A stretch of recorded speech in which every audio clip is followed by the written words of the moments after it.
Today I'd like to talk about how to deal with the problem of situations where there are two or more internal rates of return. We saw in a previous lecture that situations of two or more internal rates of return can occur when there's an advance payment on a project, so that there is cash received that isn't wound up in the project and earning interest in the project, or at any point in the cash flow associated with the project where such money is available that must be invested somewhere other than in the project. There are two ways of dealing with this: the external rate of return and an explicit rate of return.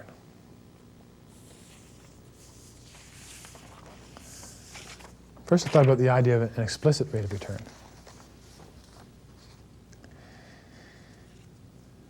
In a previous talk, we had an example that had a cash flow structure similar to this one.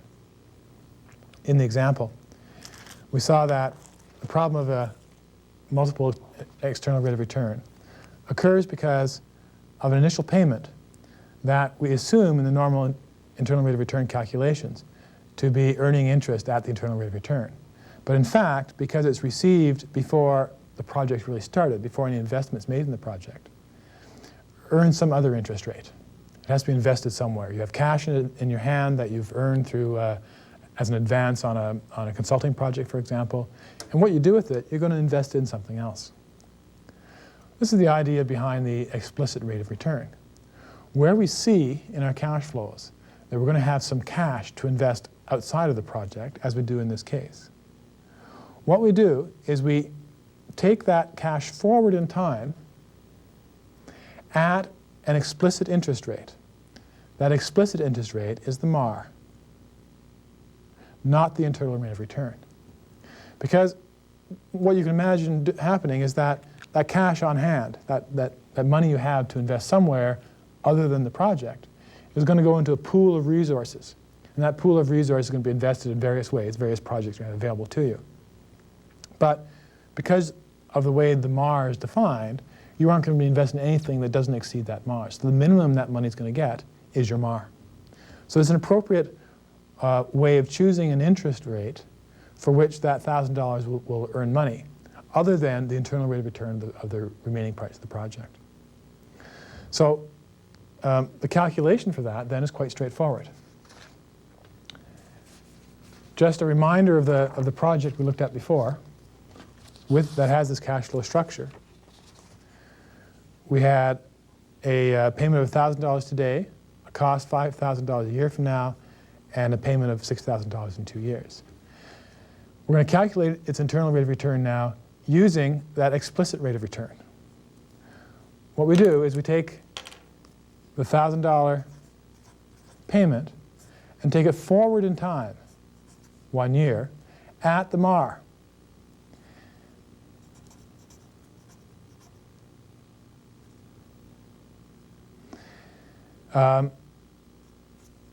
And do our present worth comparison for calculating the internal rate of return 1 year from today.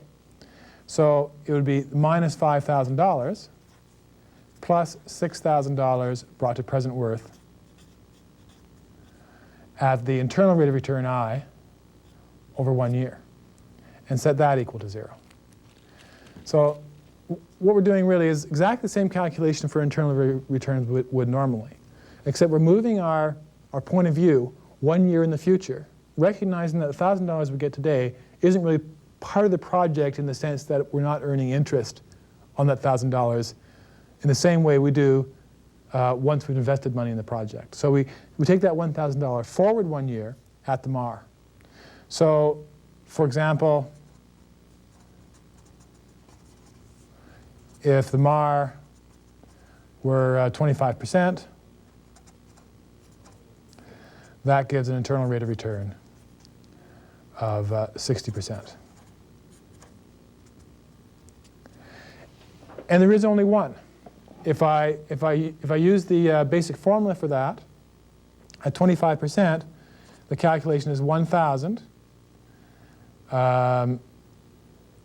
times 1.25 minus 5,000 plus 6,000 over 1 plus I, dividing through by 5,000 and multiplying by 1 plus I, gives us 3.75 times 1 plus I equals 6, or I is equal to 6 over 3.75 minus 1 equals 0.6 equals 60%. So there is only one. We've gotten rid of that problem of multiple internal rates of return. And we end up with a much more realistic estimate of the internal rate of return of that project, because we don't have that unrealistic 100% or 200% earnings for that $1,000 we get in our hands at the beginning of the project. The other way of approaching this is the external rate of return method. Now that explicit rate of return method makes a lot of sense. It's common sense.